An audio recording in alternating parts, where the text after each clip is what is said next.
Hi friends, మెసా tailors.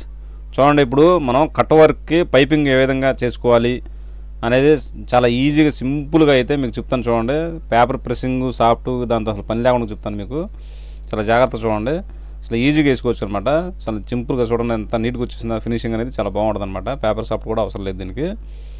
చూసారు కదా, ఇప్పుడైతే నేనైతే 30 అంగుళం ఫ్రంట్ పార్ట్ చూడండి 30 అంగుళం మార్కింగ్ చేస్తున్నాను. అలాగా రౌండ్గా చేసిన తర్వాత మార్కింగ్ చేసుకొని చూడండి, ఇప్పుడు నేను పక్కన పెట్టాను, మూత ఉంది, డబ్బా మూత ఒకటి తీసుకున్నాను. ఆ రౌండ్ షేప్లో ఏది ఉన్నా సరే మీరు తీసుకోవచ్చు. తీసుకొని చూడండి ఏ విధంగా పెడతానో అలా పెట్టేసుకొని అలా రౌండ్గా షేప్ ఇచ్చేసుకోండి. అంటే నేను అనేది ఎక్కువ లోతు అయితే ఇవ్వట్లేదు, 30 అంగుళం ఇచ్చాను. ఎందుకంటే ఎక్కువ లోతు అయితే ఏమిటంటే మనకి కట్ వర్క్ ఇచ్చినప్పుడు వెనక్కి బ్యాక్ సైడ్కి తిరిగిపోయే అవకాశం ఉంటుంది. కాబట్టి కొంచెం తగ్గించి పెట్టుకోండి ఎప్పుడైనా సరే. చాలా ఎక్కువ పెడితే ఏమిటంటే రౌండ్ షేప్ అనేది ఎక్కువ పెడితే లేసి తిరుగుతూ ఉంటుంది. దాని గురించి అయితే తక్కువ షేప్ పెట్టుకోండి.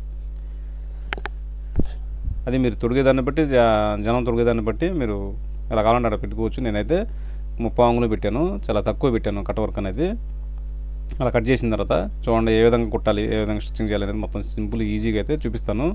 మనం అయితే పేపరు సాఫ్ట్ అయితే వేసుకొని ఐరన్ చేసుకుని కుట్టేసుకోవచ్చు, ఈజీగా తిరిగిపోద్ది. కాకపోతే ఏంటంటే మనం పైపింగ్ కూడా చేస్తాం కాబట్టి దీనికి పేపర్ సాఫ్ట్ అయితే ఏంటంటే కరెక్ట్గా తిరగదు. దాని గురించి అయితే నేను మామూలు క్లాత్ మీద ఈజీగా సింపుల్గా అయితే కుట్టేశాను. చూడండి, ఇప్పుడు మనం క్రాస్ పీస్ అయితే తీసుకున్నాం, థ్రెడ్ పైపింగ్ అనేది చేస్తున్నాం. చేసుకొని అలాగా సంగల పాదం పెట్టి కుట్టేసుకోండి. ముందుగా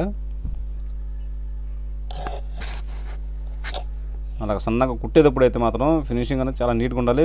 థ్రెడ్ పక్కకి అంచున పడాలి కుట్టు అనేది, ఎక్కడ లూజు ఇవ్వకుండా ఎక్కడైనా సరే చాలా నీట్గా అయితే కుట్టేసుకోండి. ముందుగా అలాగ మొత్తం కాట్లు పెట్టేసుకోండి, దగ్గరగా కాట్లు పెట్టేసుకోండి. లేదంటే రౌండ్గా తిరగదు, అంటే కట్ వర్క్ కదా, రౌండ్గా తిరగదనమాట. ఇప్పుడు రౌండ్ షేప్ ఇచ్చుకొని నీట్గా కొంచెం లేట్ అయినా సరే రౌండ్గా కుట్టుకుంటారండి. అలాగే కుట్టేటప్పుడు కొంచెం లూజ్ వదులుతూ ఉండండి, ఎందుకంటే మనం థ్రెడ్ పైపింగ్ ఉంది కదా, అది కొంచెం లూజ్ వదిలి కుడతా ఉండండి. లేదంటే తర్వాత రౌండ్ తిరగదు. మీరు గట్టిగా లాగి కుడితే ఏమైందంటే డొప్పలు వచ్చేసేది.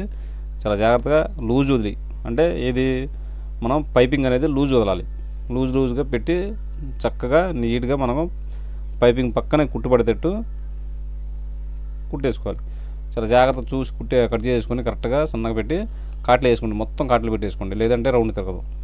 మొత్తం దగ్గర కాట్లు పెట్టేసుకోండి. దారం కట్టకుండా, మనం కుట్టిన దారం కట్టకుండా కాట్లు పెట్టేసుకున్న తర్వాత ఇప్పుడు బ్లౌజ్ పీస్ ఉంది కదా, దాని మీద వేసి నీట్గా సమానంగా సరిపోతుందా లేదో చూసుకొని ముందుగానే సమానంగా పెట్టి కుట్టేసుకోండి. కింద పీస్ అనేది కొంచెం పీసు లోపలికి వచ్చే అవకాశం ఉంటుంది. చాలా జాగ్రత్త చూసి ఎదరు పక్క లాగేసి కుట్టేసుకోండి. రౌండ్గా మాత్రం కుట్టు పక్కకు అంచున పడాలి, బాగా అంచున పడితేనే పైపింగ్ అనేది ఫినిషింగ్ అనేది చాలా నీట్గా వచ్చింది. మీరు కొంచెం దూరం కుట్టేస్తే మాత్రం ఎలాడుపు వచ్చేసిద్ది. సరే, మామూలుగా రాకపోతే డబుల్ కుట్టైనా రెండోసారి అయినా వేసుకోండి. తిప్పి చూడండి, ఎక్కువ వచ్చింది అవకాశం ఉంటే మళ్ళీ తిప్పి చూసుకొని మళ్ళీ ఇంకో కుట్టేసుకోండి. చూసారు కదా, నేను ఎక్కడ కట్ అయిందో కట్ వర్క్ దగ్గర ఒక కుట్టేస్తున్నాను. ఎందుకంటే పైపింగ్ అనేది అక్కడ కరెక్ట్గా రౌండ్ తిరిగేటప్పుడు మనం కరెక్ట్గా రాదు కాబట్టి కొంచెం ఏం చేస్తారంటే కట్ దగ్గర నేను కుట్టాను కదా అలా కుట్టేసుకోండి, మొత్తం కాట్లు పెట్టేసుకోండి. మళ్ళీ చాలా నీట్గా సింపుల్గా ఉంటుంది అనమాట. ఈ విధంగా పైపింగ్ చేసుకోవచ్చు మీరు.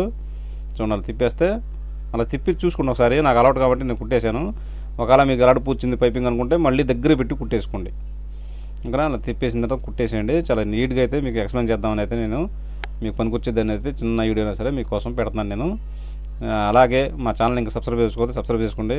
అలాగే పక్కన ఉన్న బెల్ ఐకాన్ క్లిక్ చేసి ఆలని ప్రెస్ చేయండి. ప్రెస్ చేస్తే నోటిఫికేషన్ వచ్చింది, నేను వీడియో పెట్టినా సరే మీరే ముందుకు చూడవచ్చు.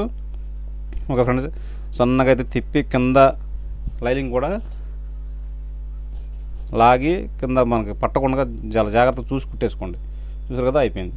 చాలా ఈజీగా సింపుల్గా నేను కట్ వర్క్ చూసారు కదా. నేను ఎక్కువ అయితే పెట్టలేదు, తగ్గించి అంటే ఎక్కువ కట్టింగ్ అనేది కట్ చేయాలి. అది అలా కట్ చేయతే ఏమైందంటే స్టిఫ్నెస్ ఉంటుంది, మనకు దొరుకున్నప్పుడు కూడా బ్లౌజు చాలా బాగుంటుంది అనమాట లుక్. చూసారు కదా ఎంత నీట్గా వచ్చేసిందో. ఇప్పుడు లైనింగ్ అనేది ఆ విధంగా కుట్టేసుకోండి, నీట్గా కుట్టేసుకోండి, డొప్పలు ఎక్కడ లేకుండా. ఒక ఫ్రెండ్స్ వీడియో నచ్చితే ఒక లైక్ ఇవ్వండి. ఏమైనా డౌట్ ఉంటే కామెంట్ చేయండి, నెక్స్ట్ వీడియోలో ఎక్స్ప్లెయిన్ చేస్తాను.